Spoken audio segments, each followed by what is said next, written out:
Hello commercians, welcome to commercian talks. And आज की video में हम लोग इकोनॉमिक्स का पेपर प्रेजेंटेशन देखने वाले हैं कि कैसे हमको अपने आंसर्स को प्रेजेंट करना है।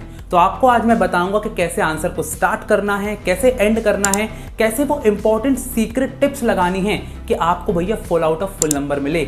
यहाँ पर आज हम लोग दो टॉपर्स की आंसर शीट को कंपेयर करेंगे कि कौन यहाँ पर कैसे लिखता है, इन लोग करते ऐसा क्या है कि यहाँ पर उनको 100 आउट ऑफ 100 नंबर मिल जाते हैं। तो चलो यार जल्दी से वीडियो को स्टार्ट करते हैं, लेकिन उससे पहले चैनल को जरूर से जरूर सब्सक्राइब कर लेना। अब सबसे पहले अगर मैं बात करता हूं कि अपने थ्योरी क्वेश्चन को कैसे लिखना है, तो आपको स्टेटमेंट बेस्ड क्वेश्चन यहां पर आने वाले हैं जिसमें आपसे यस या नो पूछा जाता है या फिर इसी को डिफेंड या रिफ्यूट के नाम से जाना जाता है। तो आपको क्या करना है, तो देखो सबसे पहली लाइन जो होती है ना, उसमें आपको क्लियरली बताना होता है कि आप इसको डिफेंड करते हो या फिर रिफ्यूट करते हो। ठीक है, तो इन्होंने देखो पहले क्लियर कर दिया है और फिर यहां पर जो रीजन है नीचे दिए गए हैं, तो नीचे भी रीजन अगर आप देखोगे तो चेंज इन प्राइस, फिर नॉन मॉनेटरी एक्सचेंजेस, एक्सटर्नलिटीज। अब यहाँ पर एक पैटर्न आप देखोगे यहाँ पर, सो सबसे पहले यहाँ पर सेकंड नंबर दिया हुआ है यानी कि आंसर नंबर, फिर अंदर यहाँ पर सब पॉइंट्स लिखे गए हैं इस रेड मार्जिन के बाद, ताकि यहाँ पर एक पैटर्न दिखे कि अच्छा आपने सब पॉइंट्स यहाँ पर डाले हैं। सिमिलरली मैं आपको एक और यहाँ पर आंसर शीट दिखाता हूँ। सो यहाँ पर इनका भी अगर आप देखते हो तो आंसर नंबर यहाँ पे लिखा और फिर जो सब पॉइंट्स है वो यहाँ पर लिखे हुए हैं। एक और चीज़ मैं आपको कॉमन बताता हूँ, इनने भी पहली लाइन में यस या फिर नो जो भी आपका आंसर होता है उसको पहले ही आप लोग यहाँ पर कर देते हो, yes I agree with the following reasons. ठीक है, और यहाँ पर आपके रीजंस यहाँ पर नीचे आ जाते हैं। यहाँ पर एक और चीज़ देखने वाली है, स्पेसिंग बहुत अच्छी करी है। अगर आप देखते हो राइटिंग अच्छी है, ठीक है, यहाँ पर स्पेस बहुत अच्छा दिया है, तो देखो कितना साफ दिख रहा है। सिमिलरली इनकी भी बात करता हूँ, राइटिंग इनकी इतनी अच्छी नहीं है इस वाले टॉपर की, लेकिन देखो सामने बहुत अच्छा स्पेस दिया गया है, तो ना तो अच्छे से समझ में आता है। तो अगर आपके वर्ड्स क्लियर हैं, हैंड राइटिंग खराब भी है, वर्ड्स क्लियर हैं, तो यहाँ पर नंबर अच्छे मिलते हैं। ये चीज़ याद रखना है। ओके, अब यहाँ पर बहुत सारे बच्चे पूछते हैं पॉइंट्स या पैराग्राफ। ऑफ कोर्स पॉइंट्स में ही आंसर लिखना है, चाहे मैक्रो हो चाहे इंडियन हो, हर चीज़ में पॉइंट्स। और अगर उसमें सब हेडिंग आ जाए ना तो भाई फिर तो मज़ा आ जाता है, बहुत अच्छे यहाँ पर नंबर मिलते हैं। अब अगर आप लोग को सब हेडिंग नहीं मिलती है तो इसी आंसर में मैं आपको बताता हूँ, तो जो आपके आंसर का जो आप पॉइंट्स लिख रहे हो उसमें जो सबसे इंपॉर्टेंट चीज़ है ना उसको अंडरलाइन कर दो। जैसे कि यहाँ पर इंफ्रास्ट्रक्चर इंक्रीजेस प्रोडक्टिविटी, तो चाहो तो अलग से सब हेडिंग बना दो दैट इट इंक्रीजेस प्रोडक्टिविटी, अंदर लिख दो। नहीं बनाने का टाइम है तो डायरेक्टली यहां पर अंडरलाइन कर दो। देखो अंडरलाइन कर दिया, कितना अच्छा दिख रहा है, टू द पॉइंट आंसर और बिल्कुल छोटे छोटे पॉइंट्स, कितना अच्छा है। ठीक है, आगे बढ़ते हैं। तो अब अपन लोग थोड़ा सा न्यूमेरिकल की बात करते हैं। तो न्यूमेरिकल जरा देखते हैं। सो न्यूमेरिकल में सबसे पहले अगर आप लोगों ने डायरेक्टली सॉल्व कर दिया और आप लोगों ने डायरेक्टली आंसर निकाल लिया और आप सोच रहे हो भैया पूरे नंबर मिल जाएंगे, तो ऐसा नहीं है, आपके नंबर कट जाएंगे, क्योंकि यहां पर प्रेजेंटेशन बहुत ज्यादा मैटर करता है। सो आपको क्या करना है, सबसे पहले तो गिवन लिखना है। अब गिवन लिखने का यहां पर तरीका क्या है कि आप बिल्कुल क्वेश्चन की लाइन कॉपी कर सकते हो कि it is given that 75 of the increase in income is spend on consumption. तो 75% इनकम कंजम्पशन पे स्पेंड हुई है, फिर देयरफॉर एमपीसी जो यहां पर है 0.75 हो जाता है। ऐसे करके लिख सकते हो। या फिर यहां पर एक और बताता हूं टॉपर की आंसर शीट, तो इनका अगर मैं देखता हूं तो देखो इनने गिवन कैसे लिखा है, एमपीसी डायरेक्टली दे दिया है, फिर इनकम दे दिया है, और फिर टू फाइंड इन्वेस्टमेंट मल्टीप्लायर और चेंज इन फाइनल इनकम, दोनों का जो शॉर्ट फॉर्म है उसको यहां पर बताया है कि के का मतलब यहां पर क्या है, इन्वेस्टमेंट मल्टीप्लायर है, चेंज इन फाइनल इनकम का मतलब मैं यहां पर डेल्टा वाई से यहां पर डिनोट कर रही हूं।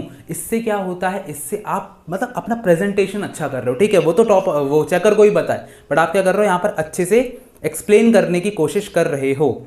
अब अगर अपन आगे चलते हैं तो सबसे पहले आप लोग को हमेशा याद रखना, चाहे नेशनल इनकम हो चाहे एग्रीगेट डिमांड हो, सबसे पहले फॉर्मूला अच्छे से यहां पर स्पेसिफाई करोगे, फिर उसका वैल्यू पुट करोगे, थर्ड स्टेप में आंसर निकालोगे। अगेन कुछ और चीज है, फिर आपको यहां पर क्या करना, हर चीज देखो इन्होंने क्या किया, इक्वेशन बना दी है, इक्वेशन 1 इक्वेशन 2 ऐसे करके भी आप आंसर निकाल सकते हो। अब ये जो क्वेश्चन था ना, ये मुश्किल से 3 नंबर का था, चाहते तो अपन डायरेक्टली निकाल सकते थे, पर देखो कितने सारे स्टेप किए, 1 2 3, उसके बाद फिर नेक्स्ट पेज में 4, फिर यहां पर लिखा हुआ है so the total increase in income is 4000।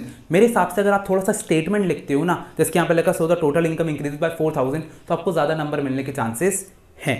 अब अगर मैं डिफरेंस की यहां पर बात करता हूं, बहुत सारे बच्चे डिफरेंस में क्या गलती करते हैं कि यहां पर ना बेसिस नहीं लिखते हैं कि मीनिंग फॉर्मूला, ये आपका बेसिस ऑफ डिफरेंस होता है। अगर मैं आपको दूसरे टॉपर की भी आंसर शीट दिखाऊं तो यहां पर डेप्रिसिएशन और कैपिटल लॉस का डिफरेंस दिया है, तो मीनिंग, नेचर, प्रोविजन, देखो तीनों चीजें यहां पर दी है। अगर आप लोग को कोई भी डिफरेंस याद नहीं आता ना, तो एक डिफरेंस होता है मीनिंग का और एक होता है स्कोप का, कि इसका नैरो स्कोप है, इसका वाइडर स्कोप है। ये ना थोड़ा ज्यादा ऐसा होता है, हर जगह पे चल जाता है, तो स्कोप यहां पर लिख सकते हो। अगर कुछ याद ना आए।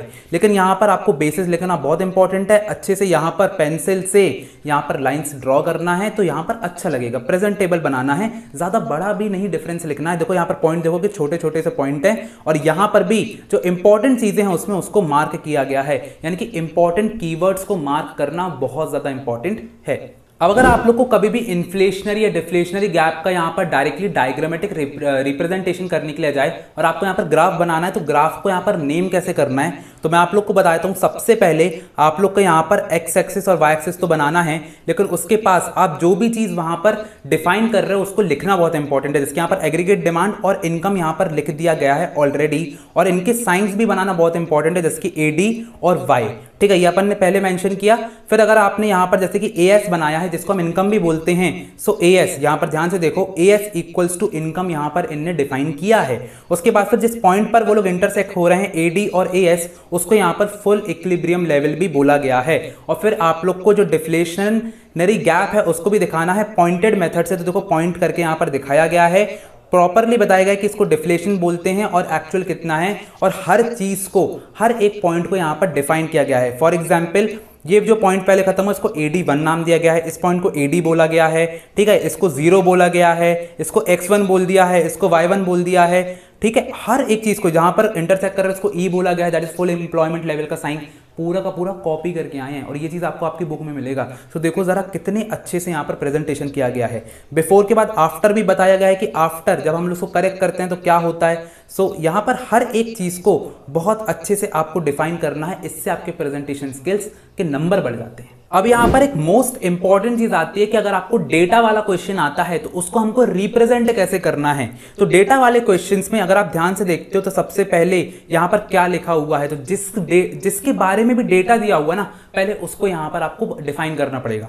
फॉर एग्जाम्पल यहाँ पर annual growth rate of population का दिया गया था, तो इनने पहले उसको डिफाइन किया है कि annual growth rate of population refers to the percentage by which the total population of the country increases over the years compare to previous years. तो क्या किया, पहले जो डेटा जिसके बारे में दिया गया, अगर आपको सेक्टर्स के बारे में दिया गया है कि इंडिया, पाकिस्तान, चाइना में यहाँ पर सेक्टर कितना था, तो आपको बताना पड़ेगा कि एग्रीकल्चर और टर्जरी और मैन्युफैक्चरिंग इन सब को मिलाकर के अपन एक सेक्टोरल कंट्रीब्यूशन बनाते हैं। अगर आपको डेमोग्राफिक फैक्टर्स देगा तो पहले आप उसको एक्सप्लेन करोगे। ऐसा नहीं है कि बिल्कुल ही ऐसा बुकिश एक्सप्लेन करना है, 2-3 लाइन में एक्सप्लेन कर दो, दैट्स ऑल। तो पहले एक्सप्लेनेशन दोगे, उसके बाद फिर यहाँ पर क्या लिखोगे, from the given data table, बिल्कुल जैसे अपन समझाते हैं ना बच्चों को वैसे कि गिवन डेटा टेबल। अब यहाँ पर आप बताओगे कि जो एनुअल ग्रोथ रेट है वो पहले 2015 में इतनी थी, 2017 में इतनी हो गई, ऐसे करके समझ में आ रहा है।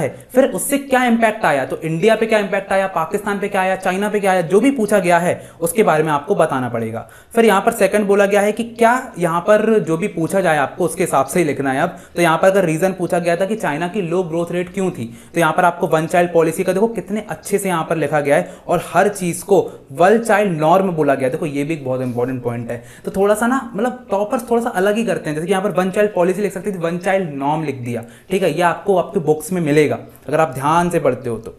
साथ ही साथ यहाँ पर अच्छे से लिखा गया है, ज्यादा बढ़ाने की कोशिश नहीं गई है, जितना आपका पॉइंट है उतना ही लिखा गया है। तो टू द वर्ड लिखोगे तो हमेशा अच्छा यहाँ पर नंबर मिलेगा।